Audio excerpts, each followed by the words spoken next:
Hey guys, Denver Rogers here, and today I want to give you a brief historical overview of the New Testament of the Bible. To start, let's cover some important facts about this portion of the Bible. First off, you need to know that the New Testament was written over 400 years after the book of Malachi, the last book of the Old Testament. Now, this is significant. While a handful of Jewish books were written in between that time, such as the books of the Maccabees, it would be over 400 years until the divine word of God was expanded upon. Apparently, what God has to say to us today through his New Testament is really important. Secondly, the New Testament was written by an interesting group of people. Some of the authors, like Peter, were fishermen turned pastors. Paul, the author of several letters in the New Testament, went from being the antagonist of the Christian movement to being the apostle to the Gentiles. And then there's guys like Luke, a Gentile doctor, who contributed over 50 chapters to the New Testament. There's several other authors that helped contribute to this massive piece of literature. However,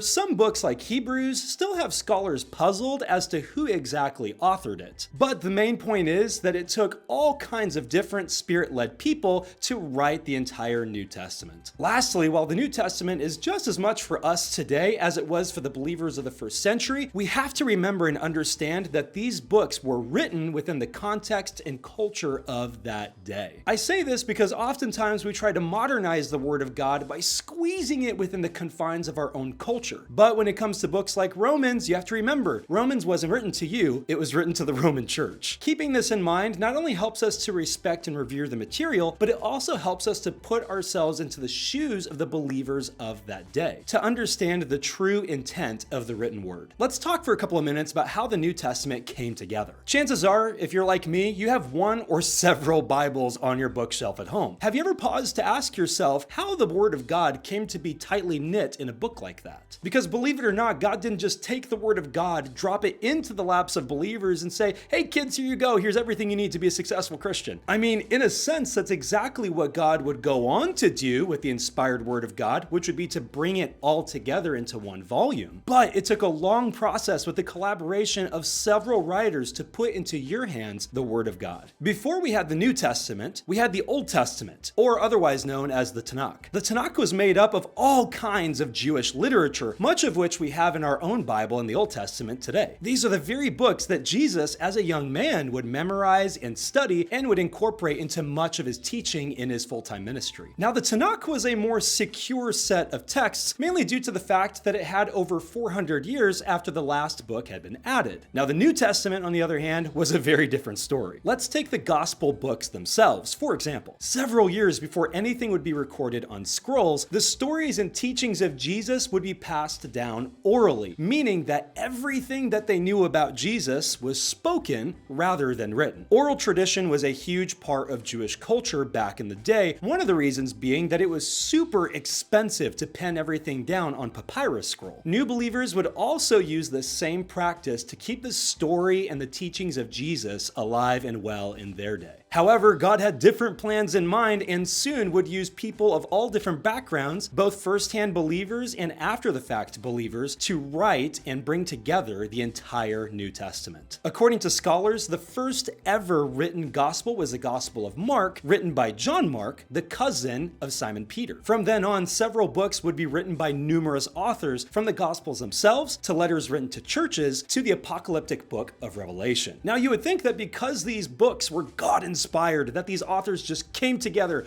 combined their works together, and said, hey, let's make a New Testament. As convenient as that might have been, that was certainly not the case. While Peter the Apostle references some of Paul's teaching in one of his own letters, most of the authors were completely unaware of each other's writings. It would eventually take several hundred years to not only combine all these books into one New Testament, but to also decide what truly belonged in a New Testament expansion of the Bible. Since then, the Word of God has undergone several translations, edits, and modifications, but as of the last 500 years, the books in the New and Old Testament have stayed the same. At this point, point, you might be feeling the vastness of time resting behind the New Testament. You might be asking yourself, are these books relevant to my life? The answer is simple. Absolutely. Consider for a moment how the Word of God got into your hands today. It survived thousands of years of translations, transcripts, and edits. It started out as strands of texts that would eventually be combined into the single most influential piece of literature ever. It would withstand criticisms, wars, plagues, and burnings. It would lead to men like William Tyndale literally giving up their lives for the sake of bringing the Word of God to us. It would go on to be not only the #1 most sold book in the history of mankind, but also the #1 most stolen book in the history of mankind. I'm not condoning that, but that's just a fact. The point is that God made a way for this powerful, influential book to be found in your hands today after all of these years. Not only is it relevant to you today, but it is also essential to your life, and the New Testament is no exception. Well, hey, that's all I've got for you guys today. Thank you so much for hearing me out in my brief historical review of the New Testament. Because of my journey to become a certified minister, I'm going to be posting a lot more videos like this one, so I encourage you to subscribe if you'd like to see more. Again, thanks so much for watching. I'm Denver Rogers. Take care and be blessed.